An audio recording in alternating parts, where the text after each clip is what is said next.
adik-adik, kali ini pemateri kita adalah salah satu pembimbing ekstrakurikuler yang sangat sering pula membawa prestasi untuk di Layota kita tercinta ini, meski di masa pandemi. Kira-kira siapa nih adik-adik? Yap, tepat sekali. Narasumber kita tak lain adalah Mas Zakaria Ahmad atau yang biasa kita kenal dengan nama Mas Zaka, pembimbing ekstrakurikuler debat di SMA Negeri 8 Yogyakarta ini. Untuk itu langsung saja, mari kita simak bincang hangat bersama Mas Zakaria Ahmad dalam sesi berpikir dan berargumentasi ilmiah. Selamat menyaksikan. Assalamualaikum warahmatullahi wabarakatuh. Halo adik-adik, kembali lagi ketemu bersama saya Mas Zaka. Hari ini kita akan membicarakan materi lanjutan. Tempo hari kita sudah mendiskusikan tentang skill abad 21 bersama Ibu Utari. Kita belajar ada kemampuan 4C. Apa? Critical thinking, creativity, innovations, collaborations, dan communications. Hari ini kita akan mencoba membreakdown bagian dari kemampuan 4C ini. Apa yang kita bicarakan hari ini? Kita bicarakan materi pertama tentang berpikir kritis dan berargumentasi ilmiah. Mengapa ini penting? Banyak penjelasan. Oke? Jadi ikuti ya. Nanti di ujung presentasi ini saya akan memberikan satu soal untuk kalian kerjakan sebagai bagian dari exercise kalian dari materi ini. Oke, hari ini kita akan belajar beberapa hal. Sebenarnya kalian lihat, hari ini kita akan belajar tentang teori nilai. Yang kedua, kita akan belajar behaviorisme atau ilmu tentang perilaku. Kemudian kita akan belajar literasi media, berpikir kritis, dan terakhir kita akan belajar tentang bagaimana berargumentasi secara ilmiah. Oke, saya sudah bercerita di video yang lalu bahwa kita sedang berada dalam revolusi 4.0. 1.0 terjadi ketika ketemu mesin uap. 2.0 ketika ketemu mass production, selain listrik, dan seterusnya. 3.0 ada komputer dan automations. 4.0 ditandai dengan adanya cyber physical systems. Kamu mengenal AI sekarang, kamu mengenal 3D printing, kamu mengenal Internet of Things. Kita berada di revolusi 4.0. Setiap zaman kita sudah sepakat bahwa ada kebutuhan yang berbeda dalam pendidikan. Maka kita harus bisa adjust gitu. Nah, kita juga sudah mendiskusikan tentang kemampuan 4C ya, tempo hari ya. Ini ada kemampuan 4C. Kemudian, kita juga akan mempelajari lebih detail lagi hari ini tentang C yang pertama, yaitu critical thinking. Tapi bukan hanya critical thinking saja, kita juga akan membicarakan berargumentasi ilmiah. Apa sih yang akan kita pelajari dalam critical thinking? Sebelum kita belajar itu, tentu kamu harus memahami kenapa kamu harus belajar critical thinking, bukan? Satu, critical thinking di abad 21 itu menjadi dasar dalam menghadapi arus informasi di era disrupsi. Kamu kan digital native, kamu kan adalah generasi Z ya, atau generasi alpha bahkan. Dan ketika kamu jadi generasi Z dan generasi alpha, tantangan kamu berbeda. Kamu setiap hari terpapar oleh media. Dan di dalam media ada banyak sekali informasi. Media menjadi belantara informasi. Dan di belantara informasi itu kayak kamu masuk ke hutan. Kalau kamu nggak punya kompas, kamu akan tersesat. Berpikir kritis akan menjadi kompas untuk kamu kemudian bisa memilah dan memilih informasi yang tepat untuk kamu konsumsi. Kenapa? Karena informasi yang kamu dapatkan ini akan menjadi konsideran atau menjadi pertimbangan dalam kamu membuat tindakan-tindakan tertentu. Yang kedua, critical thinking juga menjadi dasar dari sikap ilmiah. Kita tempo hari mendiskusikan bersama Ibu Utari bahwa berpikir kritis itu penting untuk mengembangkan sikap ilmiah. Berpikir seudon tentang keadaan-keadaan yang ada di sekeliling kita, agar kita kemudian mencari tahu. Tapi bukan ke orang loh ya, ke ilmu pengetahuan harus pikirnya seudon. Maka ini penting untuk kemudian kita menumbuhkan sikap ilmiah dengan berpikir kritis. Yang ketiga, di abad 21 juga critical thinking menjadi sangat penting dalam dasar pembuatan keputusan. Dalam hidup kamu, akan ada banyak sekali hal yang harus kamu putuskan. Dan kemampuan untuk mempertimbangkan keputusan secara rasional, secara objektif, mendasarkan pada fakta-fakta, pada data-data, menjadi sangat penting. Kenapa? Karena kalau kita membuat keputusan hanya karena subjektivitas, atau kita menjadi orang yang membuat keputusan secara impulsif, hanya dengan respon emosi dan lain sebagainya, keputusan kita ditakutkan tidak valid. Dan ketika keputusan kamu tidak valid, itu berdampak buruk pada dirimu sendiri. So, critical thinking menjadi sangat penting untuk kita miliki di abad 21. Nah, saya ingin memulai dengan bercerita ke kalian, kenapa sih harus critical thinking banget? Bukannya di sekolah sudah diajarkan. Dek, ada 4 pilar pendidikan menurut UNESCO. Kita sudah juga sempat membicarakan itu sekilas. 1, tujuan pendidikan adalah learning to know, belajar untuk tahu. Jadi kamu belajar di kelas, belajar biologi, fisika, adalah sebuah upaya untuk mengetahui. Atau dalam bahasa lain, ini aspek kognitif. Jadi, parameter learning to know berhasil, kognitif kamu berhasil adalah ketika nilai mata pelajaran kamu bagus. Tentu dengan hasil yang jujur, dengan proses yang jujur ya, bukan dengan proses mencontek dan sebagainya. Yang kedua, tujuan pendidikan menurut UNESCO adalah proses untuk mengetahui, untuk melakukan sesuatu, atau learning to do. Belajar untuk melakukan. Ini berkaitan dengan aspek skill, kemampuan kalian. Makanya, nanti akan ada praktek-praktek di laboratorium, kan kalau pas sekolah normal. Nah, kenapa? Biar kamu punya yang namanya academic skills. Kamu juga belajar berbicara, belajar menulis, belajar mempraktekkan pelajaran. Jadi, dimensinya lebih kepada skill akademik. Yang ketiga, tujuan pendidikan juga untuk mengajarkan kamu learning to be, belajar untuk menjadi. Kalau menjadi itu menjadi pemimpin, menjadi pengusaha, menjadi seorang yang religius, dan seterusnya, dan seterusnya. Ini dimensinya lebih kepada karakter. Maka kamu ikut ekstrakurikuler dan seterusnya. Kemudian yang keempat, tujuan pendidikan adalah learning to live together in peace, atau belajar hidup bersama di dalam damai. Nah, inilah kenapa nggak cukup kamu pinter aja, tapi kamu juga harus punya sikap yang toleran pada orang lain, kamu harus memahami kultur orang lain, perspektif orang lain, dan lain sebagainya. Tapi ada satu yang missing, Dek. Ada sesuatu yang belum diajarkan. Apa? Learning to think. Belajar untuk berpikir.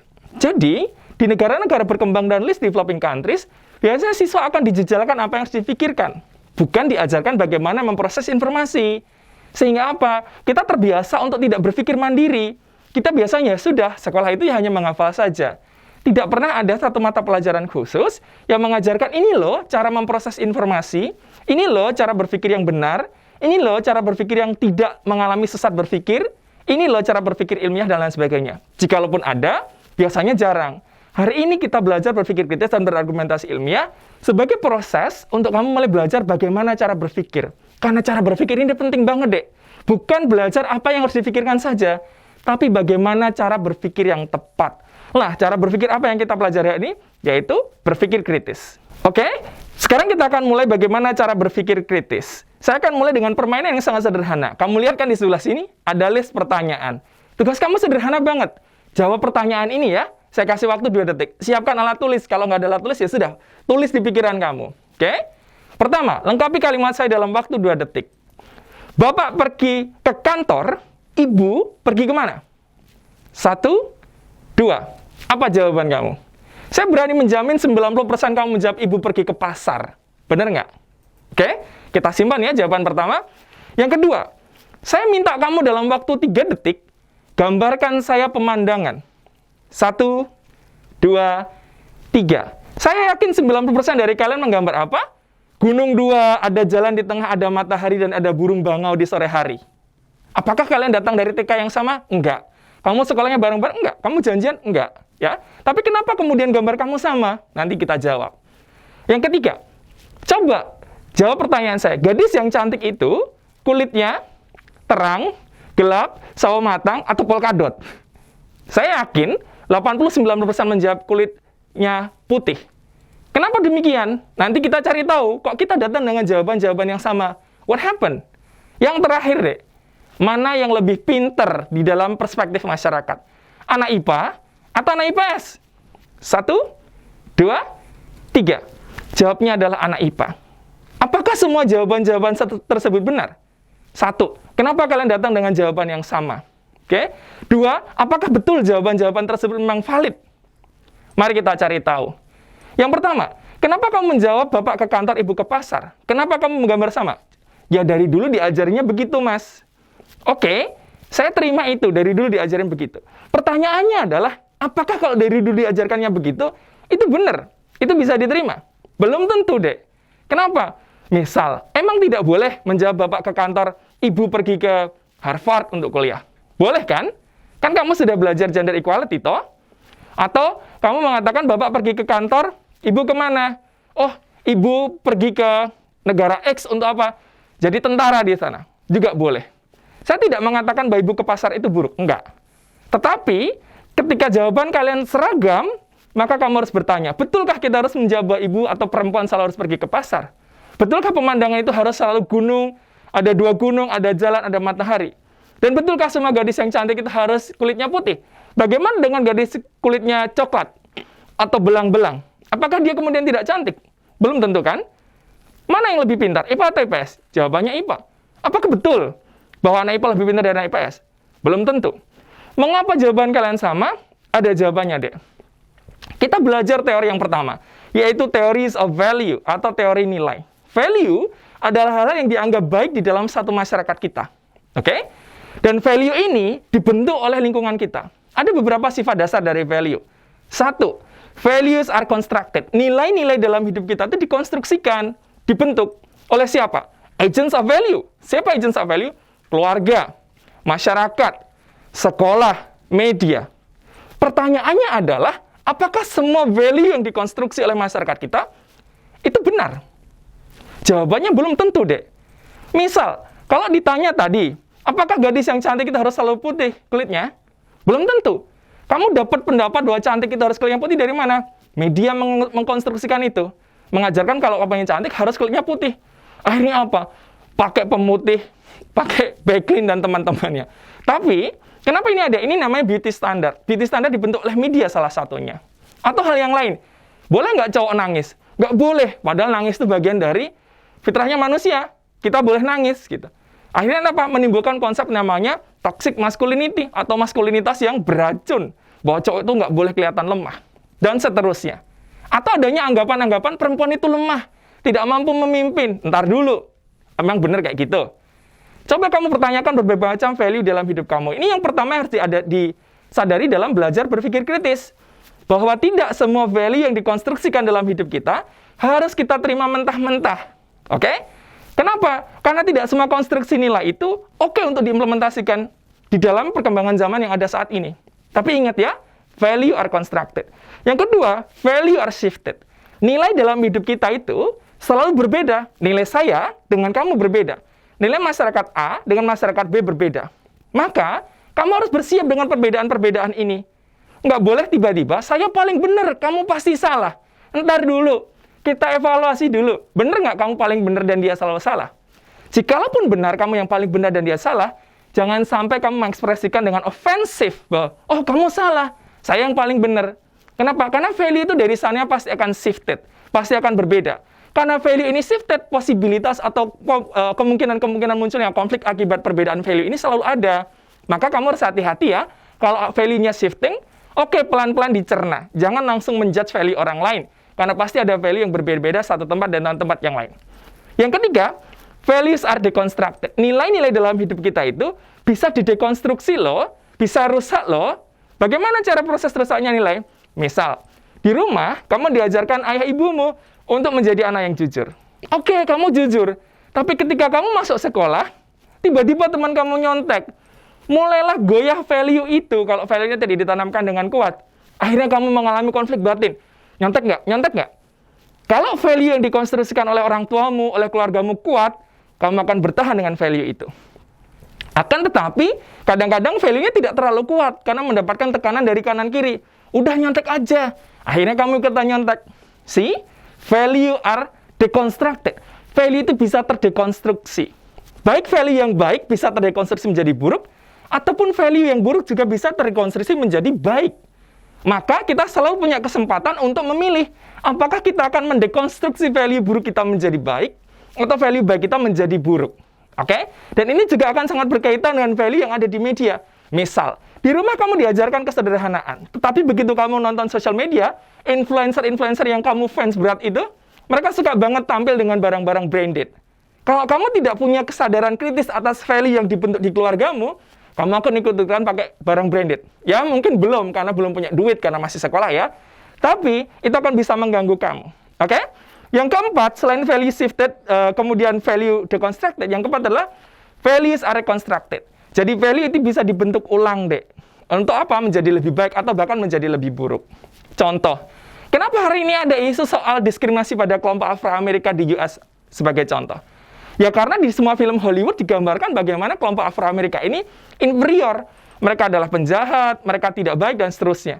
Sehingga apa? Konstruksi ini tertanam secara mendalam di pikiran orang-orang. Oh ya, masyarakat Afro-Amerika itu diasosiasikan sebagai kelompok penjahat, gangster, dan seterusnya. Padahal apakah begitu? Enggak sama sekali.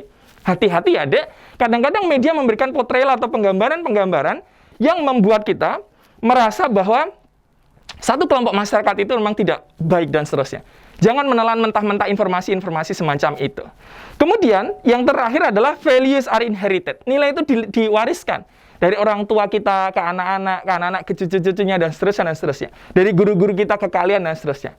Tapi memahami teori value ini menjadi sangat penting untuk mengerti kenapa jawaban-jawaban kalian kok sama. Ya karena konstruksinya, pas kamu kecil atau dalam keseharian, bapak ke kantor, ibu akan dijawab pergi ke pasar. Seolah-olah kalau menjawab ibu tidak ke pasar, itu sesuatu yang aneh. Padahal kamu sudah sepakat, ibu boleh kuliah setinggi-tingginya, perempuan boleh berkarir di bidang apapun selama tidak menyalahi kodratnya, dan seterusnya. Oke? So, teori pertama dalam berpikir kritis adalah memahami value. Yang kedua, kalian juga harus memahami bahwa value ini akan sangat penting dalam membentuk perilaku kamu. Value is not just value, but value is a foundation of actions. Kenapa? Kamu lihat nih ada lingkaran. Lingkaran paling dalam itu adalah value. Value yang ditanamkan oleh keluarga, oleh lingkungan, oleh masyarakat, oleh media, dan seterusnya. Value ini lama-lama membentuk perspektif. Perspektif ini lama-lama membentuk sistem kepercayaan individual. Sistem kepercayaan individual lama-lama akan dimanifestasikan dalam sebuah tindakan. Contoh, kalau kita tangkap koruptor, selesai nggak korupsi di Indonesia? Enggak selesai. Kenapa? Selama value koruptif itu terus berlangsung, dipelajari atau diajarkan atau dibiarkan, maka value ini akan tumbuh dalam jutaan individu-individu di luar sana yang akhirnya membentuk perspektif. Awalnya apa value dari korupsi ini? Value-nya cuma value curang. Curang, as simple as curang. Tapi kemudian seiring waktu, dia membentuk perspektif yang curang. Karena kamu membiasakan mencontek semisal, lama-lama kamu percaya bahwa contek itu nggak apa-apa. Bahwa curang itu nggak apa-apa. Akhirnya apa? Kamu melakukan tindakan-tindakan curang. Dan itu kamu habituasi, kamu biasakan up to the very point di mana kamu merasa curang itu adalah hal yang normal. Kelak ketika kamu jadi orang yang sudah dewasa, mendapatkan pekerjaan, kamu akan terbiasa dengan tindakan-tindakan koruptif atau sesuatu yang curang. Nah, inilah kenapa mengkonsumsi value yang benar itu sangat penting, karena value ini akan membentuk perilaku kamu. Saya berikan contoh yang sangat serem.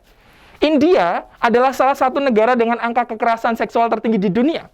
Kenapa? Ternyata India adalah negara penghasil titik porno terbesar di dunia. Ada hubungannya nggak? Ada. Karena kalau kamu mengkonsumsi sesuatu yang kotor, yang buruk, maka itu bisa termanifestasikan dalam tindakan-tindakan yang buruk. Hati-hati ya. Yang kita beri makan bukan cuma fisik kita, tetapi juga pikiran kita, jiwa kita diberi makan. Maka kamu harus hati-hati betul dengan value apa yang akan kamu konsumsi. But remember, how value membentuk perilaku kamu. Maka hati-hati dengan value yang kita gunakan atau kita konsumsi. Ini adalah value agents in our life. Ada banyak value agents. Satu, siapa? Keluarga. Keluarga itu memainkan peran yang sangat penting dalam pembentukan value. Maka ketika di keluarga diajarkan nilai-nilai yang baik, anak-anak ini akan tumbuh jadi anak-anak yang memiliki value yang baik juga. Tapi kalau keluarga misal terlalu sibuk, atau tidak terlalu hirau, tidak terlalu peduli, atau keluarga banyak masalah, ya mungkin value-nya tidak akan terkonstruksi dengan baik kepada kalian atau kepada anak-anak gitu. Nah, yang kedua selain keluarga siapa? Masyarakat. Di dalam masyarakat, misal kamu tinggal dalam masyarakat yang baik, maka kemungkinan kamu tumbuh jadi orang yang baik jauh lebih besar. Inilah kenapa kamu butuh komunitas, butuh orang-orang yang mengelilingi kamu dengan kebaikan, agar kamu tumbuh dalam lingkungan yang baik. Yang ketiga siapa? Yang ketiga adalah sekolah atau institusi pendidikan. Institusi pendidikan mengajarkan value. Misal, value-nya bukan hanya kamu menghafal matematika atau mengerjakan matematika, fisika, dan seterusnya. Tapi interaksi di sekolah tersebut akan membentuk value kamu. Misal, kamu di sekolah yang banyak bullying, ya mungkin kamu akan tumbuh dengan value bully. Di sekolah yang banyak kecurangan, kamu akan tumbuh dalam value dengan kecurangan. Di sekolah yang banyak tindakan koruptif, misal, banyaklah yang terjadi, itu juga kamu akan tumbuh dengan, oke, korupsi itu adalah sesuatu yang biasa, atau tindakan-tindakan koruptif adalah yang biasa, yang bisa dinormalisasi. Sebaliknya, apabila kalian tinggal dalam satu masyarakat yang menjunjung tinggi kejujuran, misal, atau teman-teman yang tidak pernah membuli, tapi teman-teman yang suportif, keluarga yang suportif, lingkungan sekolah yang baik, dan seterusnya, kamu akan tumbuh jadi individu yang baik dengan segala karakter baiknya. Nah, yang paling penting yang kamu harus ingat adalah aktor atau agents of value nomor 4. Siapa? Media. Kenapa kok media? Karena generasi kalian, generasi Z dan generasi Alpha, itu tumbuh dengan media, dek. Kamu itu digital native. Kamu tinggal dalam alam yang berbeda. Dan value yang berseliweran di media begitu banyaknya. Maka kamu harus hati-hati dengan value yang ada di media. Ada value apa? Hedonisme ada, pornografi ada, radikalisme ada. Value yang baik-baik juga ada. Ilmu pengetahuan ada di sana, moralitas yang baik juga ada di sana, spiritualitas yang baik juga ada di sana. So be really careful dengan value yang masuk ke kamu ya.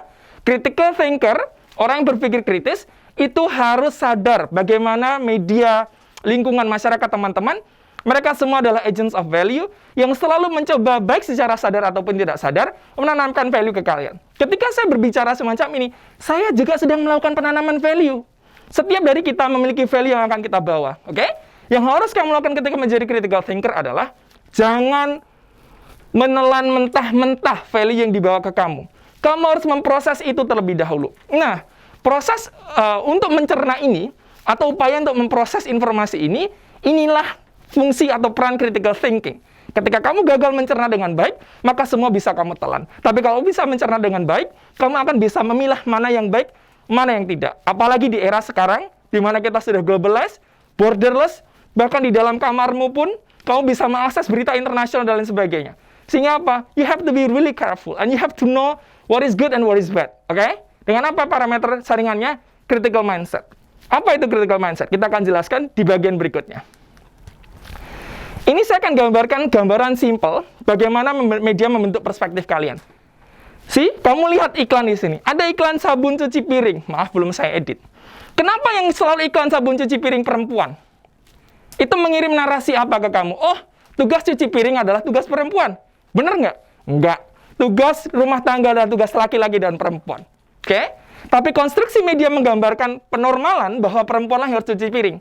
Seolah-olah laki-laki yang cuci piring itu tabu, yang cuci baju itu tabu, yang membantu ngepel atau masak itu tabu. Padahal kalau masalah pekerjaan rumah tangga itu tugas kalian berdua. Oke? Jangan sampai kamu punya perspektif yang patriarkal yang mengatakan bahwa tugas rumah tangga adalah tugas perempuan. Tugas rumah tangga adalah tugas kedua belah pihak. Oke? Jadi itu satu misal. Atau dua, iklan Dove. Di situ ada tuh mbak-mbak Afro-Amerika yang digambarkan bertransformasi menjadi putih. Dan ini iklan ini diprotes habis-habisan. Kenapa? Karena memberikan beauty standar bahwa cantik itu harus kulitnya putih. Akhirnya apa? Kalian yang kulitnya gelap merasa insecure. Akhirnya pakai pemutih. Nggak punya uang, ya sudah pakai backlink mamanya dipakai di tangan. No, I'm kidding. Cuma dek, kamu jangan ngerasa insecure dengan beauty standar yang dikonstruksikan oleh media, oleh perusahaan kosmetik. Perusahaan kosmetik emang kerjaannya begitu. Apa? Biar kamu insecure, lalu dia datang sebagai solusi. Selalu iklan itu seperti itu, dek. Pasti, lantai Anda penuh kuman, pakai ini. Jadi dia membuat ketakutan dulu, lalu dia akan beriklan gitu. Nah, ini bahaya ketika ketakutannya adalah soal body shaming. Beauty standard. Kulit kamu gelap, pakai ini dong. Nah, kalau kamu kulitnya gelap tinggal di negara tropis, bagus. Itu sehat, karena kamu akan bisa punya kontrol pada sinar UV yang masuk ke badan kamu. Ahmad G. mengada-ada, tapi I think kulit gelap itu memang diciptakan untuk kamu lebih tahan. Karena orang yang kulitnya lebih cerah, lebih putih, di negara tropis akan gampang kena sunburn. Oke, di bawah ada iklan apa? Ada iklan alat pel atau deterjen untuk mengepel. Yang mengepel siapa deh? Ibu, ayah. Gambarannya apa? Pulang kerja ayah dengan pakaian, masih pakaian kerja. Ini memberikan narasi apa? Narasi bahwa ayah tugasnya bekerja, ibu di rumah untuk mengepel. Wahai anak perempuan, kamu boleh kok bekerja, kamu boleh sekolah setinggi-tingginya, kamu boleh melakukan apapun yang kamu lakukan, selama itu tidak melanggar norma, melanggar aturan, melanggar agama, it's okay, it's good to go. Jadi jangan takut untuk melakukan itu. Yang ngepel siapa? Ya ayah dan ibu, suami dan istri, dua-duanya ngepel. Kalau melahirkan memang tugas perempuan, menyusui tugas perempuan, tetapi mengerjakan pekerjaan rumah tangga, mengasuh anak itu adalah tugas kedua belah pihak. Oke? Kenapa? Karena konstruksi yang ada dalam masyarakat, tugas-tugas domestik seolah-olah ada tugas perempuan. Oke? Yang keempat misal, ini ada iklan lagi, pembersih motor. Kenapa mbak-mbaknya ada di situ? Ngapain mbak-mbaknya berpakaian seperti itu ada di situ? Saya tidak ngerti. Ini menjadikan narasi bahwa perempuan memang tidak menjadi subjek, tapi menjadi objek. Ini hanya satu gambaran kecil bagaimana media membentuk perspektif kita tentang peran laki-laki dan perempuan. Oke, kalau kalian lihat dari 4 iklan ini, kamu akan menemukan satu pola yang sederhana. Bahwa media mencoba mengkonstruksikan inilah peran perempuan misal. Kalau kamu tidak punya kemampuan berpikir kritis, kamu akan menerima begitu saja. Oke? Jadi hati-hati dengan media. Dan media tidak hanya menggambarkan soal ini. Misal, kalau kamu nanya, bagaimana media barat menggambarkan satu agama tertentu sebagai agama teror? Membuat semua orang percaya bahwa agama ini adalah agama teror. Padahal yang melakukan teror cuma 0,0000 sekian persen dari situ. Dan teror tidak hanya terjadi pada satu agama tersebut. Nah, hati-hati dengan konstruksi-konstruksi semacam ini. Oke? Belum lagi ada nilai-nilai yang lain di dalam media yang kamu harus hati-hati. Dengan berpikir kritis, kamu tahu bahwa media akan memainkan peran mereka untuk membentuk pola pikir kamu, dan kamu harus hati-hati karena nggak semua yang ditanamkan media itu bisa diterima atau benar. Maka kamu harus punya kontrol. Kontrolnya siapa? Dirimu sendiri, bukan bapak ibumu, bukan orang lain. Dengan cara apa? Berpikir kritis, melogika, menalar, benar atau tidak. Oke, bagaimana media membentuk perspektif kita? Pertama, dia menciptakan emotional visual engineering. Emotional and visual engineering. Dia memberikan gambaran-gambaran secara emosional membuat kamu tergugah. Kemudian, dia menghabituasi nilai-nilai dalam gambaran-gambaran itu. Kemudian, kadang-kadang dia masukkan informasi yang salah, propaganda, dan seterusnya. Dan karena kamu terbiasa dengan semua itu, akhirnya terbentuklah pola pikir kamu. Nanti kamu cari tulisan, How Media Shape Our Perspective. Bagaimana media membentuk perspektif kita. Kamu akan mendapatkan penjelasan yang lebih saintifik, bagaimana media membentuk perspektif kamu. Dan hati-hati dengan itu ya. Kemudian, bukan hanya media, Dek. Di dalam masyarakat kita pun ada proses pembentukan value atau nilai. Bagaimana society membentuk value kita? Satu, society akan datang dengan membentuk yang namanya social norms atau norma sosial yang disepakati. Isi norma sosial apa? Isinya adalah seperangkat ekspektasi-ekspektasi atau harapan-harapan yang dipenuhi oleh individu. Dan karena kita makhluk sosial atau homo socius, dan di dalam ekspektasi-ekspektasi itu ada punishment dan rewards, ada hukuman dan ada penghargaan, maka sebagai makhluk sosial kita cenderung menyesuaikan diri dengan itu. Kita akan konformis dengan itu.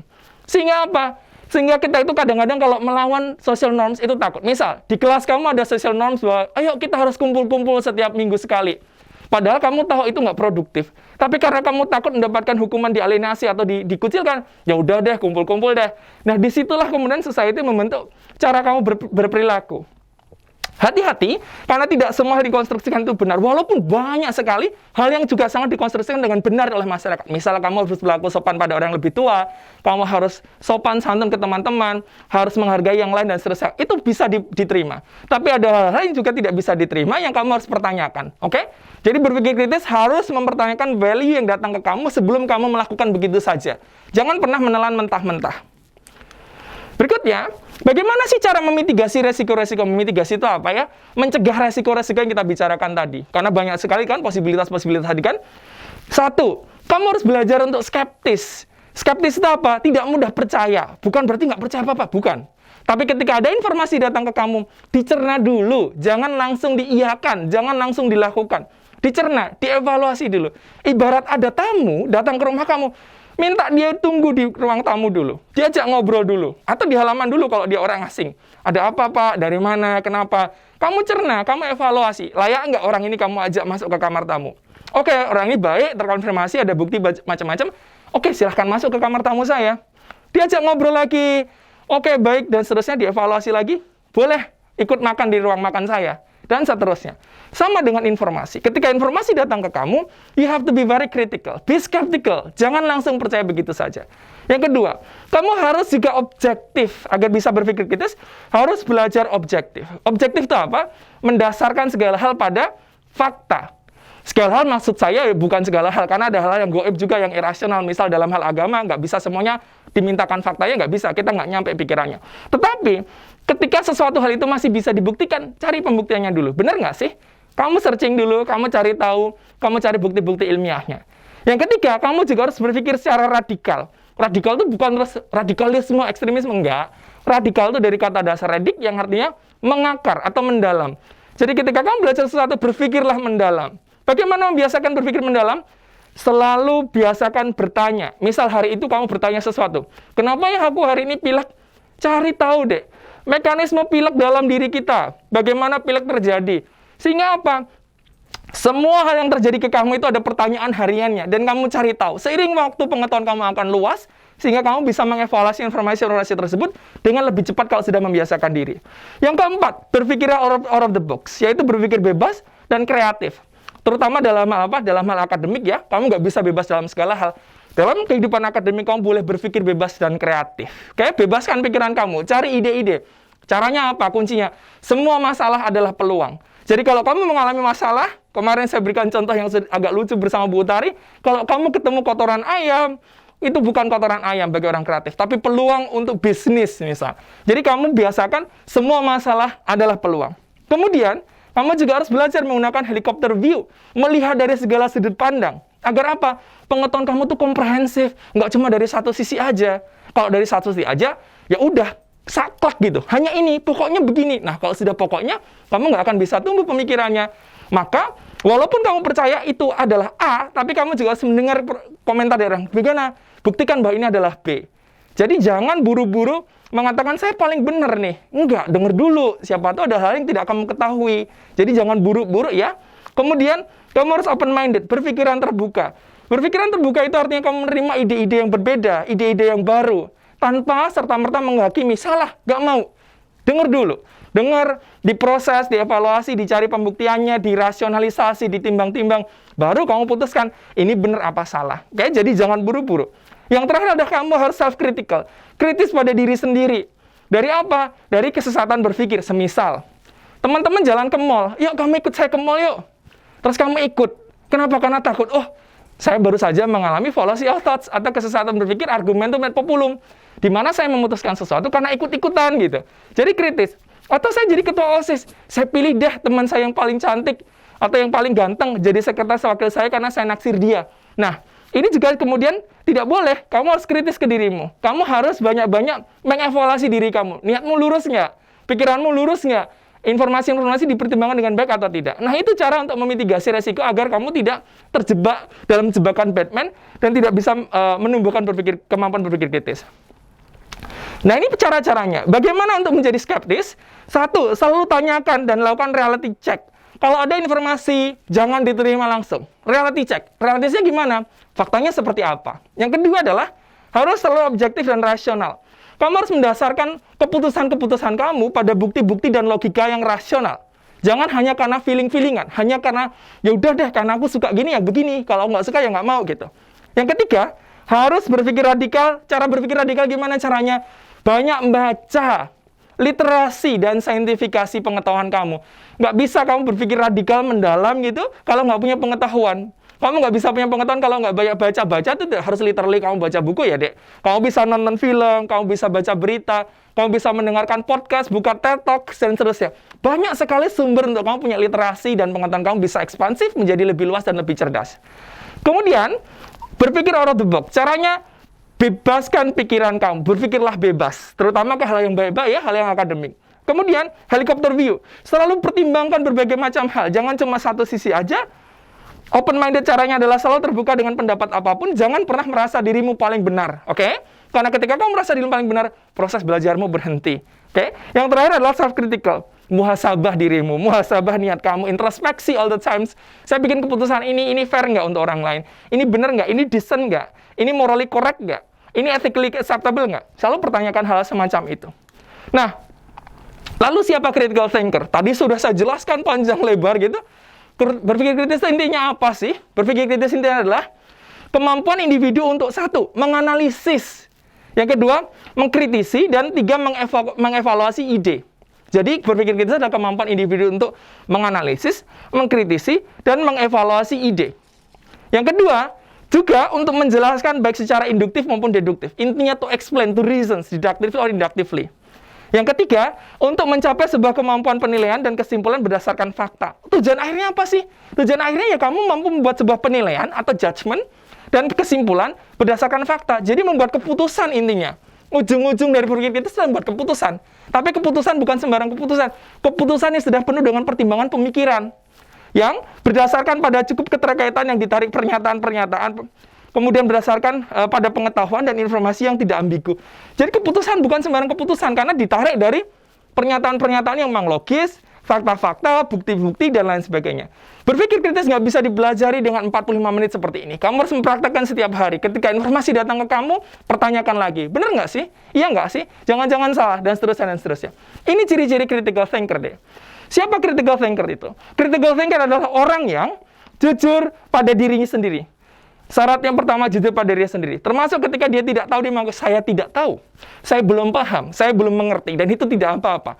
Jadi harus jujur pada dirinya sendiri. Termasuk ketika mengevaluasi, saya tadi adil nggak ya? Oh, saya nggak adil. Saya tadi objektif nggak? Oh, saya subjektif sekali tadi ternyata. Jadi harus jujur pada dirinya sendiri. Dua, orang yang mengakui kelemahan dan selalu tertantang dengan masalah. Mengakui kelemahannya, saya tidak menguasai bidang tersebut. Akui saja nggak apa-apa. Kemudian tertantang dengan masalah. Jadi bukan hanya mengakui lalu menyerah, tapi bagaimana kamu tertantang untuk bisa menjadi lebih baik pada bidang tersebut. Cari tahu, usahakan, dan seterusnya. Kemudian, critical thinker juga memiliki rasa ingin tahu dan berpikiran terbuka. Critical thinker itu selalu bertanya, Dek. Nyari tahu.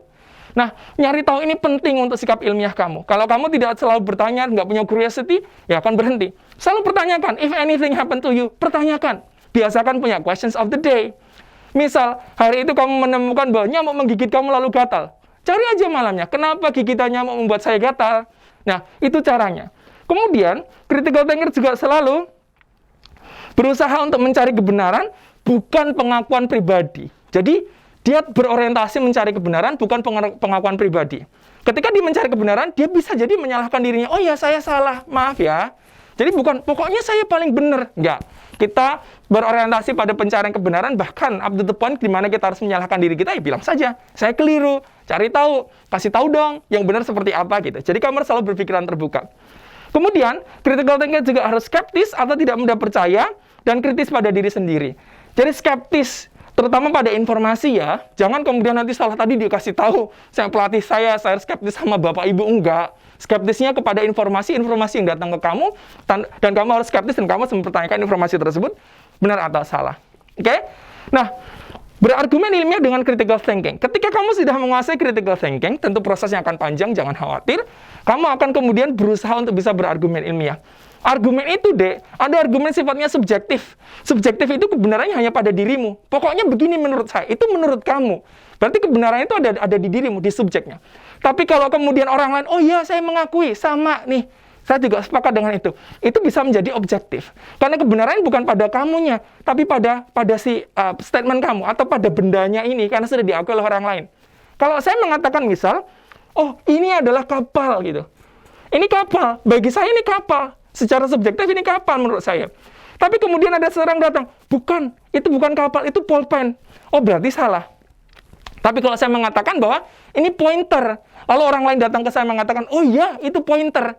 Tadi yang awalnya pointer itu hanya kebenaran versi saya, tapi begitu diakui oleh orang kedua, itu menjadi kebenaran yang objektif. Jadi kebenaran ada di objeknya ini, bukan di sayanya, tapi di objeknya. Nah, kebenaran objektif ini yang kemudian kita coba cari dalam pengetahuan. Tapi nggak cuma cukup kebenaran objektif, harus ada pengilmiahannya, saintifikasinya. Bagaimana cara membuat sesuatu argumen atau ucapan itu menjadi saintifik? Ada rumus sederhananya, Dek. Saya akan lewati tentang piramida kebenaran ini, tapi saya akan langsung lompat aja. Ada beberapa jenis kebenaran. Nah, di antaranya adalah kebenaran logika dan kebenaran empiris. Kalau kebenaran logika itu, dia tidak mensyaratkan fakta. Contoh, misal, semua siswa SMA Negeri 8 pintar. Itu premis mayornya. Premis minornya adalah Mas Jody adalah siswa SMA Negeri 8. Kesimpulannya adalah Mas Jody pintar. Apakah ini membutuhkan kenyataan Mas Jody pintar beneran? Enggak. Karena kebenaran logika hanya kebenaran di atas kertas.